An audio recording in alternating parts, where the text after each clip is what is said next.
If you follow them you will 100% fail UPSC. ये मैं क्यों बोल रही हूँ? मैं जो भी अभी आपको बताने वाली हूँ उसके पीछे मैं बहुत सारे फैक्ट्स भी रखूंगी। अगर आपको यूपीएससी क्रैक करना है तो उसका सही तरीका क्या है आज मैं इस वीडियो में आपको बताऊंगी।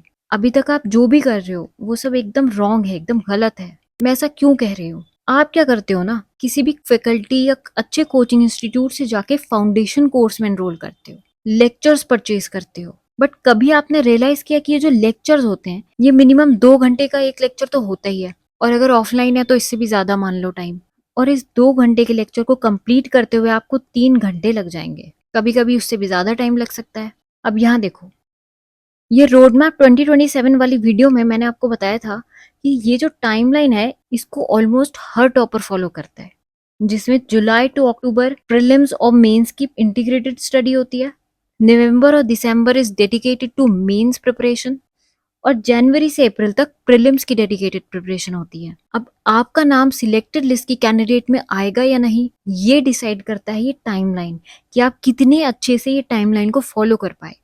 जब आपने जुलाई से अक्टूबर में प्रीलिम्स और मेंस की प्रिपरेशन स्टार्ट करी है तो कितने सारे सब्जेक्ट होते हैं, history, geography, polity, agriculture, disaster management, security, ethics, इन सब के एक एक लेक्चर अगर 3-3 घंटे आप दोगे तो आपको लग रहा है कि आप जुलाई से दिसंबर तक भी ये कंप्लीट कर पाओगे? और अगर मान लो आपने लेक्चर्स देख भी लिए तो क्या आपको लेक्चर में से एक बार देख के सब कुछ समझ आ जाएगा, सब कुछ याद हो जाएगा? आप एक बार किसी इंस्टीट्यूट का फाउंडेशन कोर्स एनरोल करना, तब आपको समझ में आएगी कि वो 12 महीने का कोर्स होता है, और प्रीलिम से जस्ट 1 महीने पहले वो लोग अपना कोर्स कंप्लीट कर पाते हैं, अपने लेक्चर्स कंप्लीट कर पाते हैं। और यही सबसे बड़ा रीजन है आप फेल कर रहे हो प्रीलिम्स और मेंस में।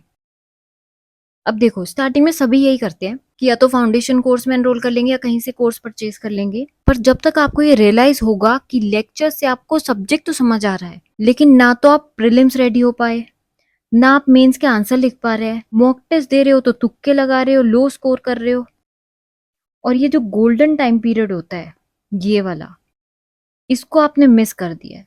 इसको मैं गोल्डन टाइम पीरियड इसलिए कह रही हूँ क्योंकि यही टाइम है जहाँ पे आप मेंस और प्रीलिम्स की इंटीग्रेटेड स्टडी कर सकते हो, अपना फाउंडेशन स्ट्रॉन्ग कर सकते हो। मेरे स्टूडेंट्स जो अभी मेंस लिख रहे हैं, एक्सेप्ट वो जो वर्किंग है, क्योंकि वर्किंग वालों का स्केड्यूल थोड़ा अलग होता है, बाकी सारे नॉन वर्किंग एस्पिरेंट्स यही टाइमलाइन फॉलो करते हैं। देखो, यूपीएससी क्रैक करने के लिए अगर कुछ चाहिए तो वो है गाइडेंस, सेल्फ स्टडी और इवैल्यूएशन, जिसमें सबसे बड़ा रोल है सेल्फ स्टडी का। और सेल्फ स्टडी आप सही डायरेक्शन में कर रहे हो ये इंश्योर करता है गाइडेंस। अब ऐसा नहीं है कि आपको कोई कोर्स ही परचेज नहीं करना, but only go for these courses. जैसे कि मेंटोरशिप प्रोग्राम, आपको कोई अच्छा मेंटोर मिल रहा है तो go for it, but make sure ये मेंटोर आपकी प्रिपरेशन में स्टार्टिंग से एंड तक आपके साथ रहे, आपको गाइड करता रहे। फिर आती है टेस्ट सीरीज, प्रीलिम्स और मेंस दोनों की टेस्ट सीरीज बहुत इंपॉर्टेंट है। और थर्ड है लेक्चर्स। अब ये वो रेगुलर लेक्चर्स की मैं बात नहीं कर रही हूँ। देखो, इतने सारे सब्जेक्ट्स होते हैं, जरूरी नहीं है कि हर सब्जेक्ट में हमारा इंटरेस्ट हो, हर सब्जेक्ट हमें अच्छे से समझ आए। फॉर एग्जाम्पल, कुछ लोगों को इकोनॉमिक्स के कंसेप्ट समझने में बहुत डिफिकल्टी होती है, मे बी वो साइंस बैकग्राउंड से हो, उनका वो बैकग्राउंड नहीं, उन्हें नहीं समझ में आता, तो वो लोग कुछ स्पेसिफिक इकोनॉमिक्स के लेक्चर में एनरोल कर सकते हैं। या फिर बहुत लोगों को एथिक्स में डिफिकल्टी होती है, आप खुद से नहीं कर पा रहे हो कवर, तो you can go for the specific lectures.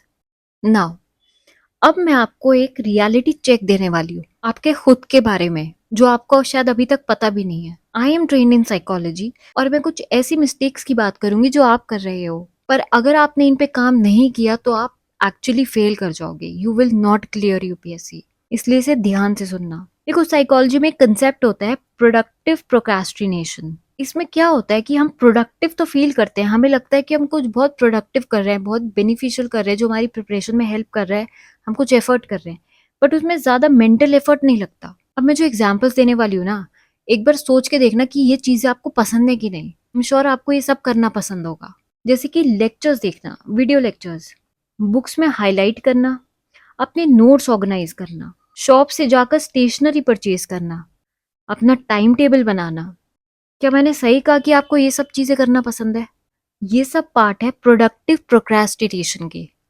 इससे होता ये है कि जो आपको वो गिल्ट होता है ना कि आज आपने कुछ पढ़ा नहीं, आज आपने कुछ अच्छा किया नहीं अपने प्रिपरेशन में, वो गिल्ट रिड्यूस हो जाता है क्योंकि आपको लगता है आपने कुछ तो प्रोडक्टिव किया है, आपने लेक्चर देख लिया है, आपने एक अच्छा टाइम टेबल बना लिया है, तो आपने कुछ तो अच्छा किया ही है।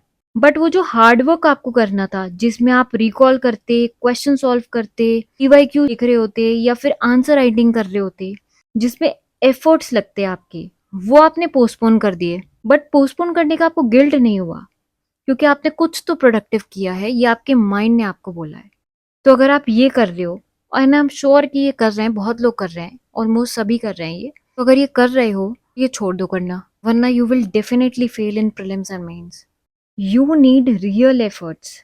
अब एक और कंसेप्ट है, इसे कहते हैं पैसिव लर्निंग इल्यूशन या फिर इल्यूशन ऑफ कंपीटेंस। इसमें क्या होता है, जब आप एक लेक्चर देख रहे हो तो आपका ब्रेन रिकॉग्नाइज करता है उस एक्सप्लेनेशन को जो लेक्चर में दिया जा रहा है। अब उसे रिकॉग्नाइज करके वो कॉम्प्रिहेंड करता है और आप उसे अंडरस्टैंड करते हो। आपको फील होता है कि हाँ, मुझे टॉपिक समझ में आ रहा है।